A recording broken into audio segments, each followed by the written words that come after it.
Hello बच्चों, एक बार से फिर से आप सभी का स्वागत है हमारे यूट्यूब चैनल अल्फा इंस्टीट्यूट में। तो बच्चों, आज की क्लास में मैं आप सभी के लिए लेके आई हूँ जो चैप्टर नंबर हमारा है वंशागति का आणविक आधार।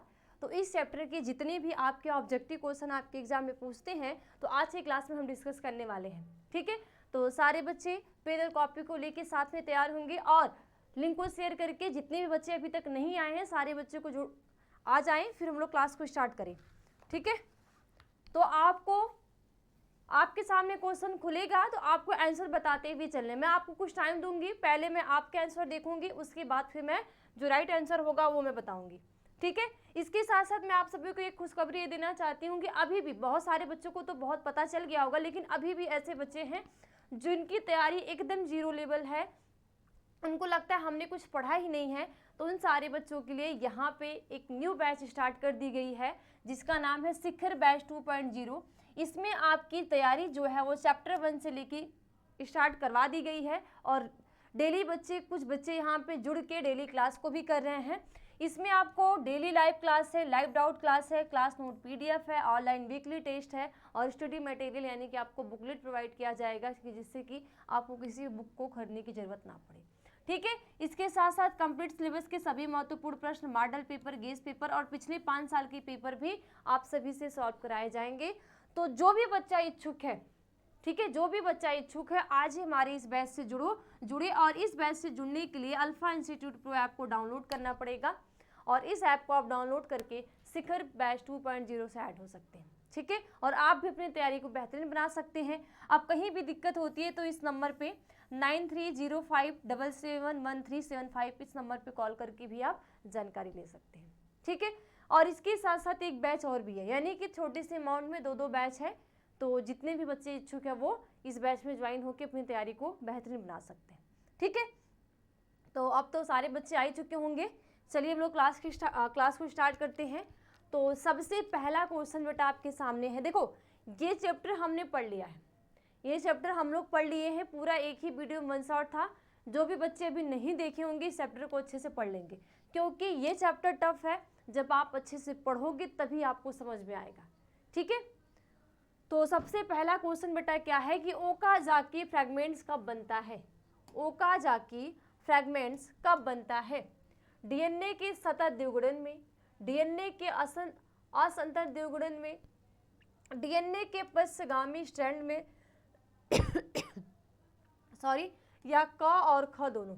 बताइए फटाफट सारे लोग कि ओकाजाकी फ्रैगमेंट्स कब बनता है। फटाफट जल्दी से आंसर दीजिए, बताइए कि ओकाजाकी फ्रैगमेंट्स कब बनता है। DNA ऑप्शन नंबर ए होगा, बी होगा, सी होगा, डी होगा, क्या होगा? फटाफट बताइए सारे लोग। ठीक है, वेरी गुड। जिस बच्चे का ऑप्शन नंबर से आंसर आ रहा है बहुत बढ़िया। तो यहाँ पे ऑप्शन नंबर क्या हो जाएगा? DNA के पश्चगामी स्ट्रैंड में। ठीक है, ओकाजाकी फ्रैगमेंट्स कब बनता है? जब DNA के पश्चगामी स्ट्रैंड में ओकाजाकी फ्रैगमेंट्स बनता है। ठीक है, तो ऑप्शन नंबर बेटा यहाँ पे आपका क्या हो जाएगा? ग राइट आंसर हो जाएगा।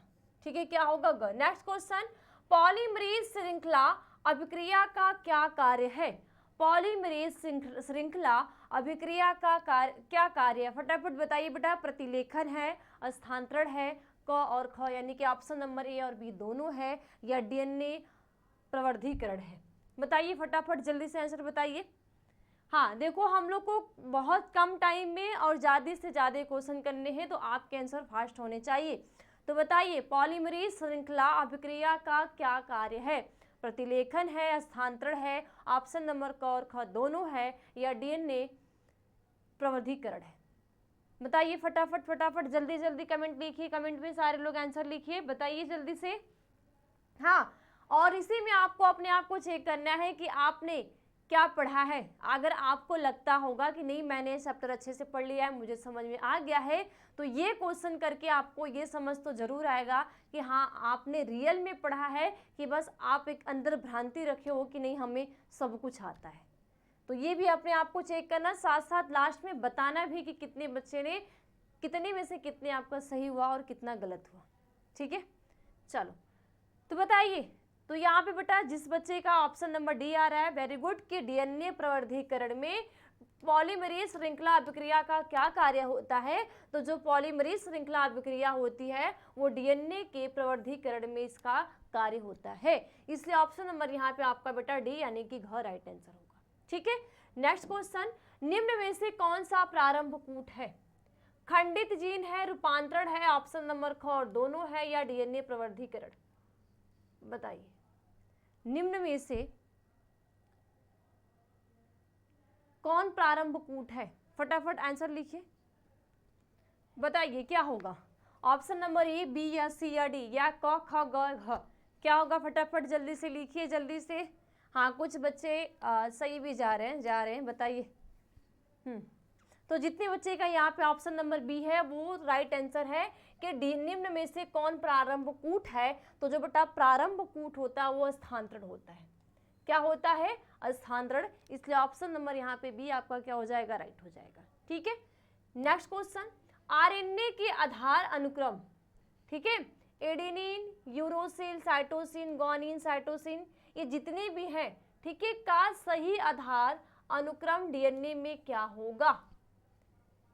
ठीक है, आरएनए के आधार अनुक्रम यानी कि एडेनिन, यूरोसिल, साइटोसिन, ग्वानिन, फिर cytosine, cytosine, uracil, guanine, adenine का सही आधार अनुक्रम डीएनए में क्या होगा?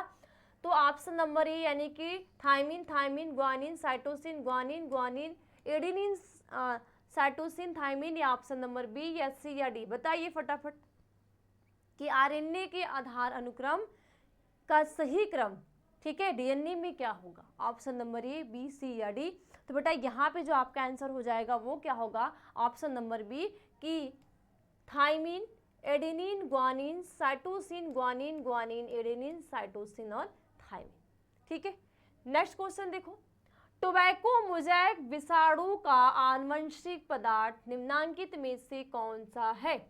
डीएनए है, आरएनए एवं एक कुंडलिनी है, आरएनए द्विकुंडलिनी है, या आरएनए, ठीक है, आरएनए और डीएनए दोनों है? बताइए। Tobacco mosaic virus, tobacco mosaic virus तो आपने देखा होगा, सारे बच्चों को पता होगा। टोबैको जो टीएमबी है, ठीक है, क्या है भाई? हमारी जो टीएमबी होती है, तो सारे बच्चों को तो पता ही होगा। आपको इसमें पता है कि ढेर सारी क्या होती है? कैप्सिड होती है। क्या होती है? कैप्सिड होती है। तो जो टोबैको मोज़ेक वायरस होता है, ठीक है, इनके जो डीएनए होते हैं वो आरएनए होते हैं, या डीएनए होता है, या आरएनए जो है वो स्ट्रैंडेड यानी कि एकल संरचना है, या डबल है? बताइए क्या होते हैं? फटाफट फटाफट सारे लोग आंसर दो। क्या होते हैं? जेनेटिक मटेरियल, आनुवंशिक पदार्थ का मतलब हो जाएगा जेनेटिक मटेरियल। तो जेनेटिक मटेरियल क्या होते हैं बेटा? बताओ। वेरी गुड, जिसका आंसर ऑप्शन नंबर बी आ रहा है कि आरएनए एक कुंडलिन। देखो आरएनए जो होता है, ठीक है बेटा, आरएनए जो होता है वो कैसा है? सिंगल स्टैंडर्ड आरएनए होता है, ठीक है, और डीएनए क्या होता है? डबल स्टैंडर्ड आरएनए डीएनए होता है। तो जो टोबैको मोज़ेक वायरस है, हालांकि हम क्या कहते हैं कि जितने भी आनुवंशिक पदार्थ होते हैं, हर एक सेल में हमारा आनुवंशिक पदार्थ डीएनए होता है, लेकिन टोबैको मोज़ेक जो वायरस होता है इनमें आनुवंशिक पदार्थ आरएनए होता है, और वो भी आरएनए सिंगल स्टैंडर्ड आरएनए होता है। ठीक है, तो ऑप्शन नंबर यहाँ पे क्या हो जाएगा? बी। नेक्स्ट, डीएनए तथा आरएनए के प्यूरिन में कौन से नाइट्रोजनस क्षार होते हैं? जो डीएनए तथा आरएनए की जो प्यूरिन है, ठीक है, जो क्या है? प्यूरिन और पिरामिडिन होते हैं। तो प्यूरिन में जो नाइट्रोजनी क्षार होते हैं वो क्या होते हैं? एडेनिन और ग्वानिन होते हैं, और ऑप्शन नंबर यानी कि एडेनिन और ग्वानिन दोनों होते हैं, या साइटोसिन होते हैं? बताइए फटाफट फटाफट बताइए क्या होते हैं।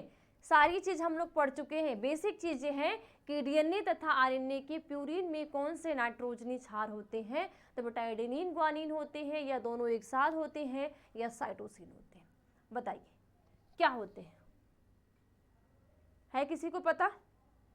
तो यहाँ पे बेटा ऑप्शन नंबर क्या हो जाएगा? सी हो जाएगा कि एडेनिन और ग्वानिन दोनों होते हैं। ठीक है, ए बराबर जी क्या होते हैं? दोनों होते हैं। ठीक है, नेक्स्ट, किसी डीएनए में कूट ग्वानिन, एडेनिन और साइटोसिन का प्रतिकूट क्या होगा? अब किसी डीएनए में जो ग्वानिन है, एडेनिन है और साइटोसिन है, इसका प्रतिकूट क्या होगा? Cytosine thymine guanine, cytosine uracil guanine, या ऑप्शन नंबर क और ख दोनों, या साइटोसिन एडेनिन और ग्वानिन।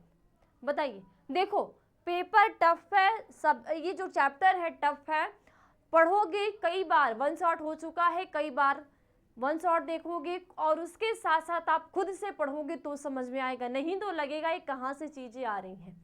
ठीक है, क्योंकि यहाँ पे थोड़ी सी आपकी केमिस्ट्री है, तो केमिस्ट्री जल्दी सबको अच्छी नहीं लगती। तो बताइए साइटोसिन क्या होगा, ऑप्शन नंबर बी, सी या डी? तो बेटा यहाँ पे जितने भी बच्चे का ऑप्शन नंबर बी आ रहा है, वेरी गुड, कि साइटोसिन, यूरोसिल और ग्वानिन होते हैं। ठीक है, नेक्स्ट क्वेश्चन की ओर चलते हैं। लैक ओपेरान में कितने संरचनात्मक जीन होते हैं? अब जो लैक ओपेरान है, तो लैक ओपेरान में कितने संरचनात्मक स्ट्रक्चरल जीन होते हैं?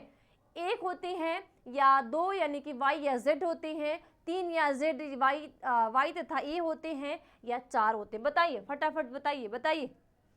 हाँ, क्या होते हैं बताइए, क्या होते हैं कि लैक ओपेरान में कितने संरचनात्मक जीन होते हैं?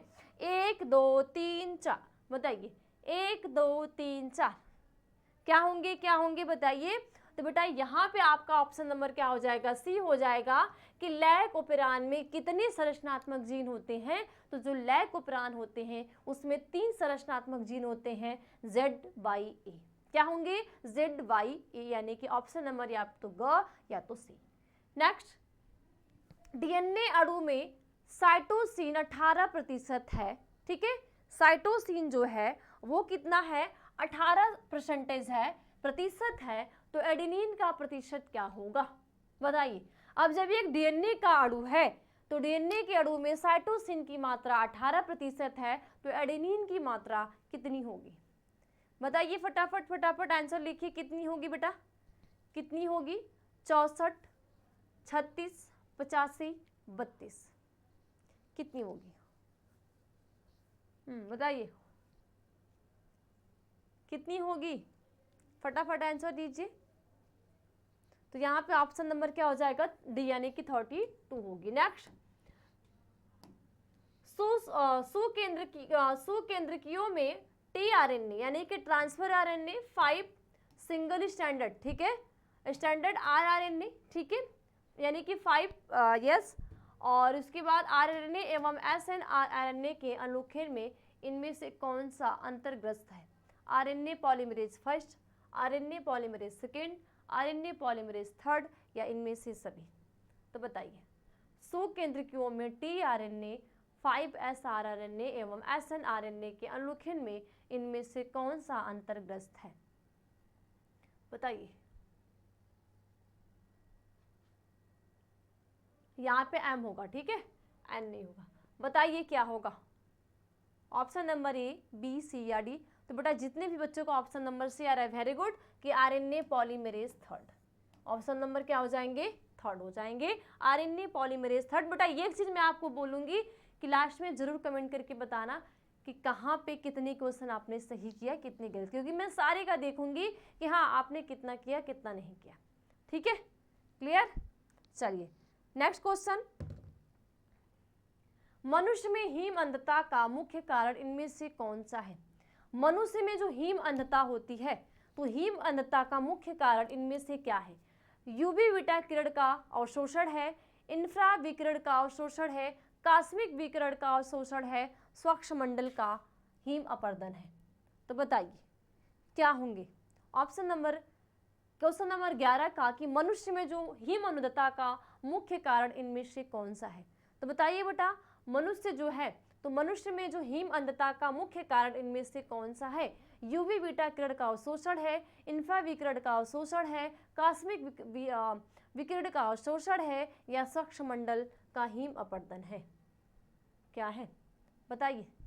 ऑप्शन नंबर ए, बी, सी या डी? तो बेटा जितने भी बच्चे का ऑप्शन नंबर ए आ रहा है, वेरी गुड, कि यूवी बीटा किरण का अवशोषण, यानी कि मनुष्य में हीम अंधता का मुख्य कारण है यूवी बीटा किरण का अवशोषण। तो कहीं भी आए तो आप हमेशा बताना यूवी बीटा का अवशोषण ही मनुष्य में हीम अंधता का मुख्य कारण या मुख्य मेन रीजन होता है।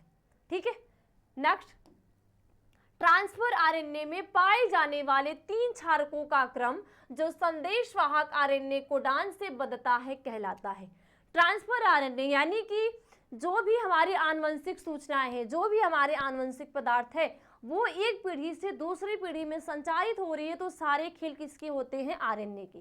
क्योंकि आरएनए जो होते हैं, आरआरएनए, एमआरएनए, टीआरएनए, यानी कि एक राइबोसोमल आरएनए जो प्रोटीन का फॉर्मेशन कर रहे हैं, है ना, ये क्या है? आपका ट्रांसफर जो स्थानांतरण कर रहा है, और एक मैसेंजर यानी कि संदेश वाहक है जो संदेश को ले जा रहा है। तो बेटा यहाँ पे ट्रांसफर आरएनए में पाए जाने वाले 3 क्षारकों का क्रम जो संदेशवाहक आरएनए कोडान से बदता है क्या कहलाता है? त्रिक कहलाता है, नॉनसेंस कोडान कहलाता है, एंटी कोडान कहलाता है, या समापन कोडान कहलाता है। बहुत ही इजी सा क्वेश्चन है, बताइए फटाफट, बताइए आंसर क्या होगा? ऑप्शन नंबर बी, यानी त्रिक होगा, नॉनसेंस कोडान होगा, एंटी कोडान होगा, या समापन कोडान होगा। बताइए क्या होगा, बताइए फटाफट, बताइए जल्दी से क्या होगा बेटा? तो बेटा यहाँ पे आपका ऑप्शन नंबर क्या हो जाएगा? सी हो जाएगा कि एंटी कोडान। जब ट्रांसफर आरएनए में, यानी कि जब क्या होगा बेटा, टीआरएनए में पाए जाने वाले क्षारकों का क्रम, पाए जाने वाले जो कितने 3 बेस होंगे, 3 जो क्षारक होंगे, तो क्षारकों का क्रम जो संदेशवाहक आरएनए यानी कि एमआरएनए कोडान से क्या करेगा? बंधेगा, तो वो कहलाता है एंटी कोडान। ऑप्शन नंबर क्या हो जाएंगे? ग हो जाएंगे। ठीक है, नेक्स्ट क्वेश्चन। ओपेरान मॉडल प्रस्तावित किया था वाटसन एवं क्रिक ने, निरेनबर्ग ने, जैकब एवं मोनार्ड ने, इनमें से कोई नहीं। तो बताइए जो ओपेरान मॉडल प्रस्तुत किया था किस वैज्ञानिक ने किया था? वाटसन एवं क्रिक ने किया था, निरेनबर्ग ने किया था, जैकब एवं मोनार्ड ने किया था, या इनमें से कोई नहीं किया था? कौन किया था बताइए? तो यहाँ पे बेटा बहुत ही इजी सा क्वेश्चन है कि जो ओपेरान मॉडल प्रस्तावित किया था तो वो जैकब एवं मोनार्ड ने किया था। तो कभी भी आपसे पूछा जाए कि जो ओपेरान मॉडल किस वैज्ञानिक ने प्रस्तुत किया था, क्योंकि कोई भी एक थियरी है, कोई भी एक सिद्धांत है, कोई भी एक प्रयोग है, किसी न किसी वैज्ञानिक का एक मत होता है। तो यहाँ पे जो ओपेरान मॉडल है, ओपेरान मॉडल दिया है जैकब एवं मोनार्ड ने। तो ऑप्शन नंबर क्या हो जाएंगे? यहाँ पे ग राइट आंसर हो जाएंगे। ठीक है, नेक्स्ट क्वेश्चन।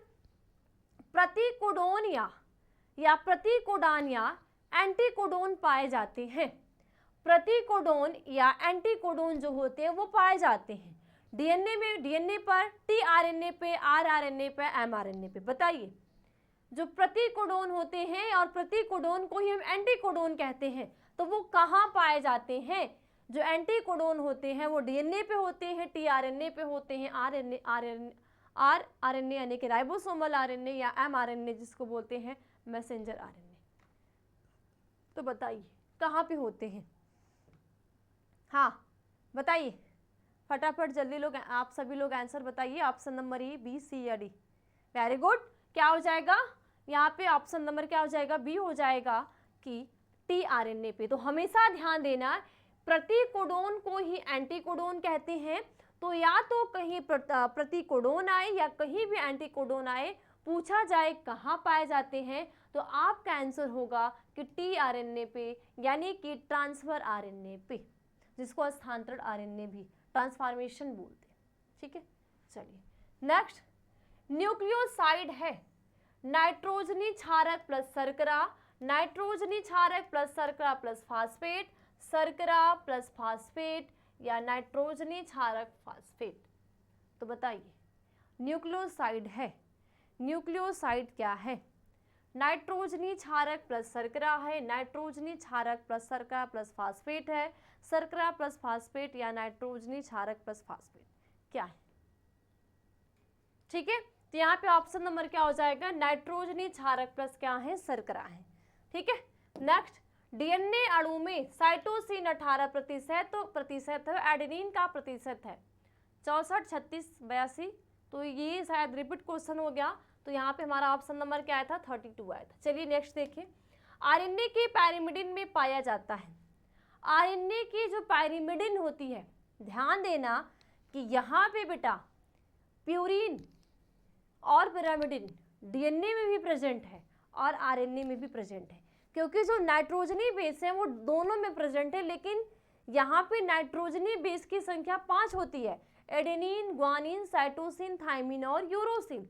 लेकिन कुछ एक ऐसा क्षारक होता है, ऐसा जो क्षार है जो कि यानी कि आरएनए में प्रेजेंट है, डीएनए में एब्सेंट है, या डीएनए में प्रेजेंट है तो आरएनए में एब्सेंट होता है। तो आरएनए की जो पैरिमिडिन होती है, तो पैरिमिडिन में पाया जाता है साइटोसिन एवं थाइमिन, एडेनिन एवं ग्वानिन, या साइटोसिन या यूरोसिल, ठीक है, या थाइमिन एवं यूरोसिल। बताइए क्या होते हैं? 17 का ऑप्शन राइट आंसर क्या होगा? तो बेटा साइटोसिन एवं यूरोसिल। साइटोसिन एवं यूरोसिल जो होते हैं आरएनए की पैरिमिडिन क्षारक होते हैं या पाए जाते हैं। चलिए नेक्स्ट, डीएनए इनमें से किसका आनुवंशिक पदार्थ है? टीएमबी का है, ठीक है, बैक्टीरियोफेज का है, डीऑक्सीराइबोज का है, या किसी में भी नहीं? बताइए किसका है? तो यहाँ पे बेटा आपका राइट आंसर हो जाएगा बैक्टीरियोफेज, क्योंकि टीएमबी में जो जेनेटिक मटेरियल, ठीक है, वो क्या होता है? आरएनए होता है, ठीक है, और बैक्टीरियो जो फेज होता है, ठीक है, जो बैक्टीरिया का भक्षण करने वाला होता है, तो इनमें जो आपका आनुवंशिक पदार्थ क्या होते हैं? डीएनए होते हैं, इसलिए ऑप्शन नंबर बी क्या होगा? राइट होगा। नेक्स्ट, इनमें से कौन सा नाइट्रोजन बेस आरएनए में नहीं पाया जाता है? Thymine, guanine, cytosine, adenine. तो बताइए इनमें से कौन सा जो नाइट्रोजनी बेस है जो कि आरएनए में एब्सेंट है? आरएनए में क्या एब्सेंट है? बताइए, बताइए क्या एब्सेंट है? बताइए क्या एब्सेंट है? तो यहाँ पे बेटा जो थाइमिन है, ठीक है, यानी कि साइटोसिन, एडेनिन, ग्वानिन और यूरोसिल क्या होते हैं? आरएनए में पाए जाते हैं। थाइमिन, साइटोसिन, ग्वानिन और एडेनिन आरएनए में पाए जाते हैं। तो यहाँ पे अगर नहीं पाया जाता है तो थाइमिन, और यहाँ पे पाया जाएगा यूरोसिल। क्या पाया जाएगा? यूरोसिल। इसलिए ऑप्शन नंबर क्या होगा? ये राइट होगा। नेक्स्ट, ओपेरान मॉडल का क्या प्रदर्शित करता है? ओपेरान मॉडल क्या प्रदर्शित करता है? जो ओपेरान मॉडल है, ठीक है, वो क्या प्रदर्शित करता है? जीन का सिंथेसिस, जीन का एक्सप्रेशन, जीन का रेगुलेशन, जीन का फंक्शन। बताइए जीन का संश्लेषण करना, जीन का एक्सप्रेशन करना, या जीन का रेगुलेशन करना, या जीन का फंक्शन करना, यानी का जो कार्य करना। तो बताइए ओपेरान मॉडल क्या प्रदर्शित करता है? ऑप्शन नंबर यहाँ पे बी होगा, सी होगा, डी होगा, क्या होगा? बताइए ओपेरान मॉडल जो है वो क्या प्रदर्शित करता है? फटाफट, बहुत ही इजी सा क्वेश्चन है। अगर आपने अच्छे से पढ़ा होगा, आपने इस चैप्टर को समझा होगा तो आप बिल्कुल बताएंगे। हाँ, नहीं पढ़े होंगे, अच्छे से नहीं समझे होंगे तो दिक्कत तो आएगी। तो दिक्कत आएगी तो वापस से इस चैप्टर को देख लेना, पढ़ लेना, और एक बार नहीं इसको 3 से 4 बार पढ़ोगे तब आएगा। हाँ, जिसकी केमिस्ट्री बिल्कुल अच्छी है तो उसको तो समझ में आ जाएगा, क्योंकि यहाँ पे थोड़ी सी केमिस्ट्री है। तो बताइए ओपेरान मॉडल क्या प्रदर्शित करता है? जीन का सिंथेसिस, जीन का एक्सप्रेशन, जीन का रेगुलेशन, जीन का फंक्शन। तो बेटा यहाँ पे ऑप्शन नंबर क्या हो जाएगा? जो ओपेरान मॉडल होता है वो जीन का रेगुलेशन करता है। क्या करता है? जीन का रेगुलेशन। क्या करता है? जीन का रेगुलेशन प्रदर्शित करता है। तो ये जो ओपेरान मॉडल दिया गया है, ओपेरान मॉडल देने का ही उद्देश्य है कि उसका कार्य है जीन का रेगुलेशन को प्रदर्शित करना। ठीक है। नेक्स्ट, डीएनए से एमआरएनए बनाने की क्रिया को क्या कहते हैं? ट्रांसक्रिप्शन कहते हैं, रेप्लिकेशन कहते हैं, ट्रांसलेशन कहते हैं, या इनमें से कोई नहीं। जब डीएनए से, क्योंकि आपको पता है कि डीएनए से ही आरएनए बनता है, ठीक है, डीएनए से आरएनए बनता है। आरएनए आपके होते हैं 3 प्रकार, आरआरएनए, ठीक है, दूसरा है एमआरएनए, तीसरा है टीआरएनए। क्योंकि ये डीएनए ही क्या होते हैं? जेनेटिक मटेरियल होते हैं जो एक पीढ़ी से दूसरी पीढ़ी में ट्रांसफर होते हैं। तो इस जेनेटिक मटेरियल को, इस आनुवंशिक पदार्थ को एक पीढ़ी से दूसरी पीढ़ी में ट्रांसफर करने के लिए आरएनए ही कार्य करता है। तो एक पीढ़ी से दूसरी पीढ़ी में ट्रांसफर होने के लिए ये जो डीएनए होता है ये आरएनए का निर्माण करता है। और आरएनए होते हैं 3 प्रकार, 3 प्रकार आपके आरएनए, एमआरएनए, टीआरएनए। तो डीएनए में आरएनए बनने की जो क्रिया होती है वो क्या कहलाती है? ट्रांसक्रिप्शन कहलाती है, यानी कि डीएनए का ट्रांसक्रिप्शन कहलाता है। रिप्लिकेशन यानी कि जब डीएनए रिप्लिकेट होता है तब एमआरएनए का निर्माण होता है, या ट्रांसलेशन कहलाता है, या इनमें से कोई नहीं। बताइए बताइए राइट आंसर क्या होगा? तो बेटा जब डीएनए से आरएनए बनते हैं, ठीक है, जब डीएनए से आरएनए और वो भी आरएनए में एमआरएनए का जब निर्माण होता है तो वो क्रिया कहलाती है ट्रांसक्रिप्शन कहलाती है। यानी कि यहाँ पे ऑप्शन नंबर ये आपके क्या होंगे? राइट होंगे। क्या होंगे? ऑप्शन नंबर ए राइट, कि डीएनए से एमआरएनए बनने की जो प्रक्रिया कहलाती है वो ट्रांसक्रिप्शन कहलाती है। ठीक है, चलिए नेक्स्ट, दात्र कोशिका। ठीक है, दांत्र कोशिका सुरक्षितता में लाल रक्त के आकार का उभयतल डिस्क से हसिया आकार में परिवर्तन होने का मुख्य कारण है। दात्र कोशिका सुरक्षितता में जो लाल रक्त, जो आरबीसी के आकार का जो उभयतल है, ठीक है, जो आरबीसी का आकार का उभयतल डिस्क है से, ठीक है, उभयतल डिस्क से हसिया आकार में परिवर्तित होने का मुख्य कारण क्या होता है? तो बताइए, उत्परिवर्तन हीमोग्लोबिन का कम ऑक्सीजन तनाव में बहुलीकृत होना, यानी कि जो उत्परिवर्तन की वजह से, म्यूटेशन की वजह से हीमोग्लोबिन का कम ऑक्सीजन तनाव में बहुलीकृत हो जाने की वजह से जो उभयतल डिस्क है, कौन? आरबीसी जो उभयतल डिस्क है वो हसिया के आकार में परिवर्तित हो जा रही है, चेंज हो जा रही है। या बीटा ग्लोबिन जीन के 6वें कूट पर ग्वानिन एडेनिन ग्वानिन का ग्वानिन यूरोसिल ग्वानिन द्वारा प्रतिस्थापन, या हीमोग्लोबिन के बीटा ग्लोबिन श्रृंखला के 6वें स्थान पर वैलिन द्वारा ग्लूटामिक अम्ल का प्रतिस्थापन, या इन सभी से।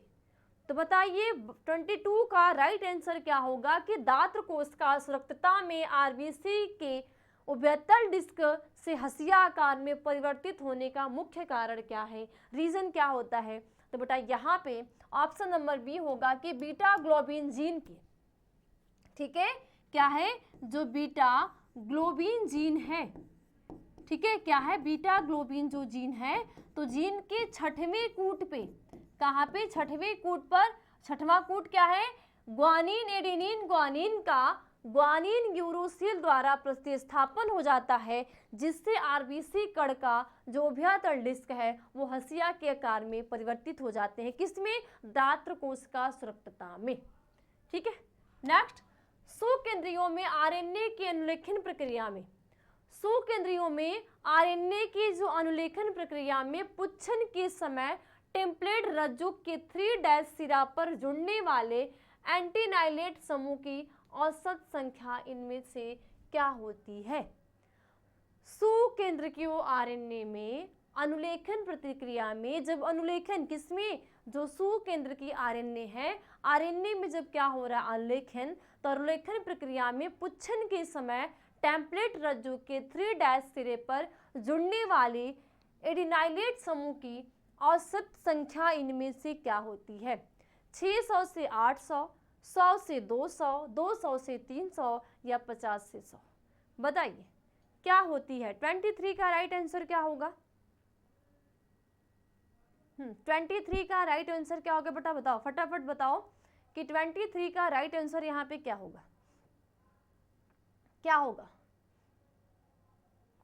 23 का राइट आंसर यहाँ पे क्या होगा? ऑप्शन नंबर ए, बी, सी या डी। बेटा यहाँ पे क्या हो जाएगा? 200 से 300। ठीक है, ऑप्शन नंबर क्या हो जाएंगे? ग, यानी कि 200 से 300। नेक्स्ट, सरकारी संगठन जो आनुवंशिकता रूपांतरित यानी कि जीएम, ठीक है, ठीक है, जेनेटिक मटेरियल भी बोल सकते हैं। तो सरकारी संगठन जो आनुवंशिकता रूपांतरित शोध की मान्यता से संबंधित निर्णय जन सेवा हेतु एमजीओ के आरंभ करने की सुरक्षा के लिए उत्तरदायी है। आनुवंशिक अभियांत्रिकी संस्तुति समिति, या आनुवंशिकी अभियांत्रिकी प्रबंधन समिति, या आनुवंशिक अभियांत्रिकी निगरानी समिति, या इनमें से कोई नहीं? तो बताइए क्या होगा? सरकारी संगठन जो आनुवंशिकता रूपांतरित यानी कि जीएम शोध की मान्यता से संबंधित निर्णय जन सेवा हेतु जीएम के आरंभ करने की सुरक्षा के लिए उत्तरदायी है। क्या उत्तरदायी है 24 का? तो बेटा आनुवंशिक अभियांत्रिकी संस्तुति समिति ही उत्तरदायी होती है। तो यहाँ पे ऑप्शन नंबर ए क्या होंगे आपके राइट आंसर होंगे। क्या होंगे? ऑप्शन नंबर ए क्या होगा? राइट। नेक्स्ट, एक मानव सिस्ट्रोनिक संरचनात्मक जीन में कूट लेखन अनुक्रम कहलाता है। एक मानव सिस्ट्रोनिक संरचनात्मक जीन में कूट लेखन अनुक्रम कहलाता है। अव्यक्तक, व्यक्तक, संपार या रेकान क्या कहलाता है? 25 का राइट आंसर। तो बेटा यहाँ पे ऑप्शन नंबर क्या होंगे आपके बी, यानी कि व्यक्तक कहलाते हैं। नेक्स्ट क्वेश्चन, सैटेलाइट डीएनए निम्नांकित में से किसका एक उपयोगी साधन है? जो सैटेलाइट डीएनए होता है, ठीक है, जो सैटेलाइट डीएनए होता है वो निम्नांकित में से किसका एक उपयोगी साधन होता है? लिंग निर्धारण का, सेक्स डिटर्मिनेशन जिसको बोलते हैं, विधि विज्ञान का, जीन प्रौद्योगिकी का, या अंग प्रत्यारोपण का? बताइए क्या होता है? सैटेलाइट डीएनए निम्नांकित में से किसका एक उपयोगी साधन है? लिंग निर्धारण का है, विधि विज्ञान का है, जीन प्रौद्योगिकी का है, या अंग प्रत्यारोपण का है? किसका है बेटा? बताइए, फटाफट बताइए किसका है। 26 का राइट आंसर क्या होगा? ऑप्शन नंबर, यानी कि जो लिंग निर्धारण होता है, सेक्स डिटर्मिनेशन की क्रिया कि लिंग निर्धारण में ये होता है निर्धारित कि जो होने वाली संतति है वो लड़का होगी कि लड़की होगी, ठीक है, या विधि विज्ञान होता है या जीन प्रौद्योगिकी होता है। तो यहाँ पे बेटा 26 का राइट आंसर क्या होगा? जितने भी बच्चे का ऑप्शन नंबर सी आ रहा है, वेरी गुड, कि 26 यानी कि जीन प्रौद्योगिकी। क्या होंगे? जीन प्रौद्योगिकी होते हैं, ठीक है। नेक्स्ट क्वेश्चन, अनुबद्ध पुनरावर्तक की विभिन्न संख्या का आकार होता है। अनुबद्ध पुनरावर्तक की विभिन्न संख्या का आकार होता है 0.1 या 0. यानी कि 20 की kb या 20 से 150 kb या 20 से 1000 kb या 0.001 से 0.1 kb। तो बताइए फटाफट 27 का आंसर क्या होगा? बताइए। हाँ, कुछ बच्चे इसमें बात करने में भी लगे रहते हैं, तो मैं एक चीज़ बता देना चाहती हूँ बेटा, बात करना है। समय जो आज है आपके पास, ये समय चला जाएगा, फिर समय पास नहीं आएगा वापस। जो समय चला गया, जो बीत गया, वापस नहीं आता। तो हर एक दिन नई सीखने की कोशिश करना, ठीक है। और यही एज होती है पढ़ने की, और यही एज होती है कुछ बनने की। तो आप अगर संभल गए, पढ़ लिए, तो कुछ काबिल बन जाओगे। नहीं संभलोगे, नहीं पढ़ोगे, तो पूरी ज़िंदगी परेशान होते रहोगे, ठीक है। तो बताइए 27 का राइट आंसर क्या होगा? ऑप्शन नंबर ए, बी, सी या डी? तो बेटा यहाँ पे क्या हो जाएगा? 20 से 150 kb, यानी कि option number B. Next, uracil किससे संबंधित है? आरएनए से, डीएनए से, दोनों को और ख दोनों, या इनमें से कोई नहीं? बिल्कुल इजी सा क्वेश्चन है। यूरोसिल किससे संबंधित है? आपको पता है कि क्या क्या पाए जाते हैं? एडेनिन, ग्वानिन, साइटोसिन, थाइमिन और यूरोसिल, ठीक है। इन्हीं में से कुछ ऐसे होते हैं जो डीएनए में पाए जाते हैं, कुछ ऐसे होते हैं जो आरएनए में पाए जाते हैं। डीएनए और आरएनए ये सब क्या होते हैं? नाइट्रोजनी क्षारक होते हैं। तो डीएनए में क्या क्या होता है? एडेनिन, ग्वानिन, साइटोसिन और थाइमिन। और एडेनिन, ग्वानिन, ठीक है, और साइटोसिन और थाइमिन की जगह क्या होता है? यूरोसिल, ठीक है। क्या होते हैं? यूरोसिल। तो यूरोसिल किससे संबंधित है? आरएनए से है, डीएनए से है। तो आपका आंसर क्या आएगा? 28 का ऑप्शन नंबर ये कि आरएनए से संबंधित है। किससे? आरएनए से संबंधित होता है। क्या संबंधित होता है? यूरोसिल होता है। क्या होता है? यूरोसिल जो होता है वो संबंधित होता है आरएनए से, ठीक है। नेक्स्ट, डीएनए साँचे पर आरएनए के निर्माण को क्या कहते हैं? जब मान लो ये डीएनए है, क्योंकि पता है ये आपको कि डीएनए जो है वो डबल हेलिक्स, डबल संरचना है, ठीक है। कैसी है? सिंगल स्टैंडर्ड नहीं होती। जब भी होती है आपकी डीएनए होता है कैसा? डबल स्टैंडर्ड मॉडल होता है। कैसा होता है? डबल स्टैंडर्ड मॉडल होता है क्या आपका डीएनए। ठीक है, तो जब डीएनए के साँचे पर आरएनए का निर्माण को क्या कहते हैं? ट्रांसलेशन कहते हैं, ट्रांसक्रिप्शन कहते हैं, ट्रांसडक्शन कहते हैं, रेप्लिकेशन कहते हैं। पता है डीएनए आनुवंशिक पदार्थ है। अब इस आनुवंशिक पदार्थ इसी की वंशागति होती है। यही इस डीएनए के अंदर क्या होती है? जीन होते हैं। क्या होते हैं बेटा? जीन होते हैं। यही जीन हमारे अलग अलग क्या करते हैं? वंशागति करते हैं, क्योंकि हमारे अलग अलग के जीन होते हैं। ठीक है, अब इसी में नाइट्रोजनी बेस भी होते हैं। ठीक है, अब इसी में क्या है? नाइट्रोजनी बेस भी होते हैं, जो एडेनिन, ग्वानिन और साइटोसिन है। ठीक है, तो क्या कहलाता है? तो बेटा यहाँ पे ट्रांसक्रिप्शन कहलाता है, यानी कि जब इस डीएनए से किसका निर्माण होगा? ये तो आपका होता है डबल, तो डीएनए से आरएनए निर्माण की जो क्रिया होती है वो कहलाती है ट्रांसक्रिप्शन। ट्रांसक्रिप्शन कहलाती है। तो हमेशा ध्यान देना, डीएनए से आरएनए का निर्माण ही ट्रांसक्रिप्शन कहलाता है, या डीएनए साँचे पर आरएनए के निर्माण की जो क्रिया होती है, या डीएनए साँचे पर जो आरएनए बनता है वो क्रिया कहलाती है ट्रांसक्रिप्शन। तो यहाँ पे आपका ऑप्शन नंबर क्या होंगे? बी राइट आंसर होंगे।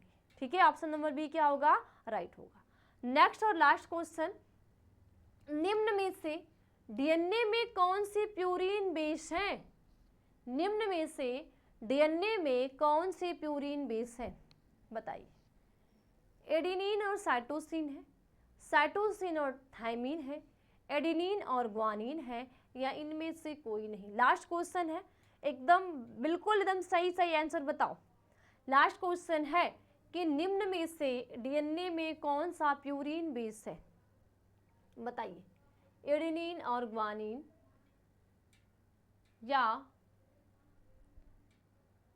एडेनिन और साइटोसिन, या साइटोसिन और थाइमिन? बताइए क्या है बेटा? क्या है? क्या है? बताइए, फटाफट बताइए, फटाफट बताइए कि क्या है। Option number A, B, C, D. और हाँ, लास्ट में कमेंट जरूर करने आपने कितने आपका क्वेश्चन आपका सही है, कितना गलत है। गलत है, क्यों गलत है, इस चीज़ को जरूर वो करना है। साथ साथ लिंक को शेयर भी करना है कि जितने भी बच्चे गए क्लास में नहीं जुड़ पाए हैं तो उनका भी ना छूटे, वो भी इनकी तैयारी हो जाए अच्छे से। बाकी जो भी इच्छुक है वो जो न्यू बैच स्टार्ट हो चुकी है उसमें ज्वाइन होके आप और भी अच्छे से अपने एकदम जीरो लेवल से चैप्टर 1 से अपनी तैयारी को स्टार्ट कर सकते हैं। ठीक है, वो आपके ऊपर है कि आप करते हैं कि नहीं करते। तो बताइए बेटा, यहाँ पे ऑप्शन नंबर क्या हो जाएगा कि जो प्यूरिन बेस होते हैं एडेनिन और ग्वानिन होते हैं। क्या होते हैं? एडेनिन और ग्वानिन।